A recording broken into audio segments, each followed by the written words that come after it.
நான் போடுற வீடியோ உங்களுக்கு உடனடியாக மெசேஜ் வரும் என்றால் சப்ஸ்கிரைபர் பண்ணுங்க, பெல் பட்டனை கிளிக் பண்ணுங்க. வாங்க வீடியோக்குள்ள போலாம். வணக்க மக்களே, திருச்செந்தூரில் 3வது நாளாக உள்வாங்கிய கடல். திருச்செந்தூரில் கடல் சுமார் 70 அடி உள் வாங்கியதால் பாசி படர்ந்த பாறைகள் வெளியில் தெரிந்தன. திருச்செந்தூரில் 3வது நாளாக 70 அடி கடல் உள்வாங்கி காணப்பட்ட நிலையில் பக்தர்கள் பாறைகள் மீது நின்று புகைப்படம் மற்றும் செல்ஃபி எடுத்து வருகின்றனர். முருகனின் 6 படை வீடுகளில் 2ஆம் படை வீடாக விளங்குகிறது.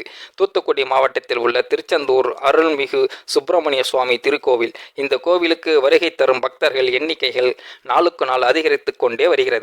குறிப்பாக திருவிழா நாட்களில் மற்றும் விடுமுறை நாட்களில் பக்தர்கள் பல்வேறு மாவட்டங்களில் மட்டுமல்லாமல் பல்வேறு மாநிலங்களிலும் இருந்து முருகனை தரிசிக்க வருகை தருகின்றனர். இங்கு நாள்தோறும் பல்லாயிரக்கணக்கான பக்தர்கள் விழா நாட்கள், விடுமுறை நாட்களில் லட்சக்கணக்கான பக்தர்கள் வருகை தருவார்கள்.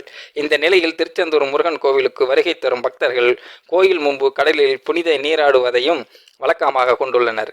சமீப காலமாக கோவில் முன்பு உள்ள கடல் பருவநிலை மாற்றம் காரணமாக அவ்வப்போது உள்வாங்குவதும் பின்னர் இயல்பு நிலைக்கு திரும்புவதும் வாடிக்கையாக உள்ளது.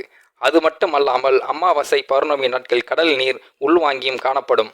இதற்கிடையே அமாவாசை முடிந்து 3 நாட்கள் ஆகியும் கடல் இயல்பு நிலைக்கு திரும்பவில்லை என்பது குறிப்பிடத்தக்கது. இதையடுத்து அன்று ஆகஸ்ட் 25 3வது நாளாக திருச்செந்தூர் முருகன் கோவில் முன்புள்ள கடல் நீர் உள்வாங்கி காணப்படுகிறது. செல்வத்தீர்த்தம் பகுதியில் இருந்து ஐயா கோவில் வரை சுமார் 500 மீட்டர் நீளத்திற்கு 70 அடி கடல் உள்வாங்கி காணப்படுகிறது. கடல் உள்வாங்கி காணப்படுவதால் பச்சை நிற பாசி படிந்த பாறைகள் அதிக அளவு வெளியே தெரிகின்றன. அதன் மேல் நின்று பக்தர்கள் புகைப்படம் எடுப்பதும் செல்ஃபி எடுப்பதும் என்று ஆபத்தை உணராமல் செயல்பட்டு வருகின்றனர். மேலும் சிலர் கடல் உள்வாங்கி காணப்படும் பகுதியில் இருந்து 70 அடியை தாண்டியும் கடலுக்குள் சென்று நீராடி வருகின்றனர். ஆபத்தை உணராமல் கடலில் குளிக்கும் பக்தர்களை கோவில் கடற்கரை பாதுகாப்பு பணியாளர்கள் மற்றும் போலீசார் பாதுகாப்பாக நீராட வலியுறுத்தி வருகின்றனர். ஆகையால் முருகன் சக்தியால் கடல் உள்வாங்குவதும் இயல்பு நிலைக்கு வருவதும் முருகனின் அருள் என்று பக்தர்கள் பரவலாக பேசப்பட்டு வருகின்றனர். இந்த வீடியோ பார்க்கின்ற நீங்களும் இந்த வீடியோ பற்றின கருத்துக்களை கீழே உள்ள கமெண்ட் செக்ஷனில் மறக்காமல் சொல்லுங்கள்.